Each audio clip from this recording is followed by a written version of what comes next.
Hello and welcome back to the channel guys. तो सबसे पहले तो आप सभी को हैप्पी न्यू ईयर और उम्मीद करते हैं, आशा करते हैं ये साल पिछले साल के मुकाबले बहुत अच्छा जाए आप सभी का।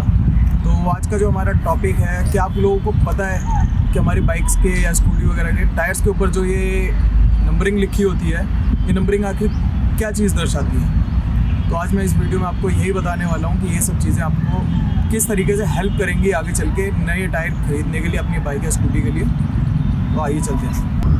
तो सबसे पहले जब भी आप लोगों को टायर ख़रीदने हो तो सबसे पहली जो चीज़ आप लोगों को ध्यान में रखनी होगी वो ये नंबर्स रहेंगे।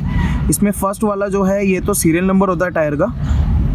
ये वाली चीज़ आपको हमेशा ध्यान रखनी पड़ेगी, क्योंकि जब भी हम कोई नया टायर लेते हैं उसकी एक शेल्फ़ लाइफ होती है। बेसिकली जो नॉर्मल टायर्स आते हैं हमारे पास उसमें 4 से 5 साल की उनकी शेल्फ़ लाइफ होती है। तो ये चीज़ आपको किस तरीके से बताएगी टायर का मेक कब है। इसमें जो पीछे वाली ये नंबरिंग है, ये 19 जो दे रखा है, ये 2019 में बना टायर है।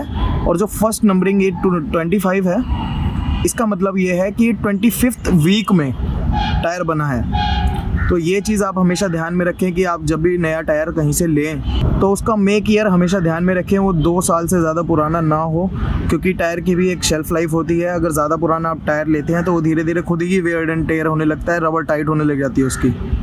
अब इसके बाद हम आते हैं नंबरिंग्स के ऊपर। ये 5 नंबरिंग्स भी बहुत मेन होती हैं जब भी आप टायर ख़रीदें, तो इन चीज़ का ध्यान रखें।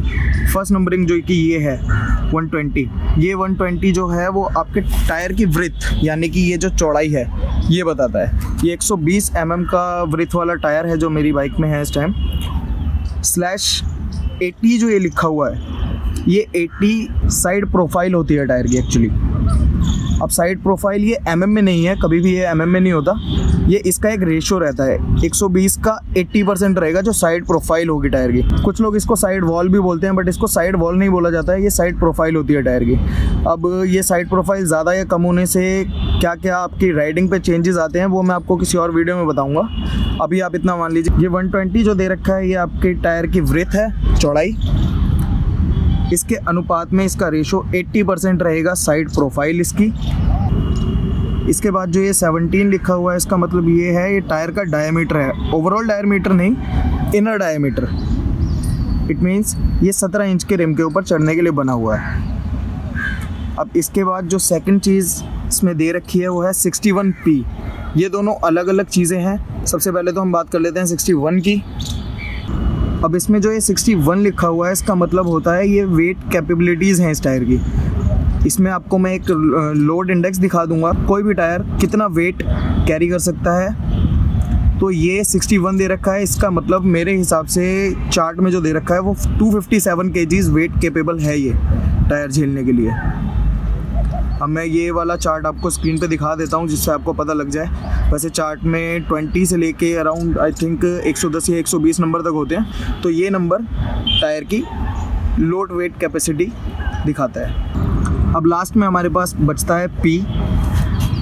ये हमको टायर की मैक्सिमम जो स्पीड है, जितनी टायर झेल सकता है वो बताता है। इसमें आपको मैं इंडेक्स दिखा देता हूँ, A से लेके Y तक का आपको इंडेक्स मिलेगा। अब इस टायर में P का मतलब है ये टायर मैक्सिमम 150 kmph तक की स्पीड झेल सकता है। इस इंडेक्स में आपको देखने को मिल रहा होगा A1 से लेके आपको Y तक की रेटिंग्स देखने को मिलेंगी। Y की रेटिंग मैक्सिमम 300 kmph तक होती है। और ज़्यादातर हमें जो बाइक्स में आपको टायर देखने को मिलते हैं वो N, P, Q, RS तक ही देखने को मिलते हैं, जो नॉर्मल हमारे यहाँ बाइक्स आती हैं। सुपर बाइक्स में इससे ज़्यादा आपको HV, ZR तक के टायर में देखने को मिलेंगे। तो आशा करता हूँ ये वीडियो आपको अच्छी लगी हो। अगर आपको ये वीडियो अच्छी लगी हो तो इसको लाइक कर देना, शेयर कर देना और चैनल को सब्सक्राइब करना बिल्कुल भी मत भूलना।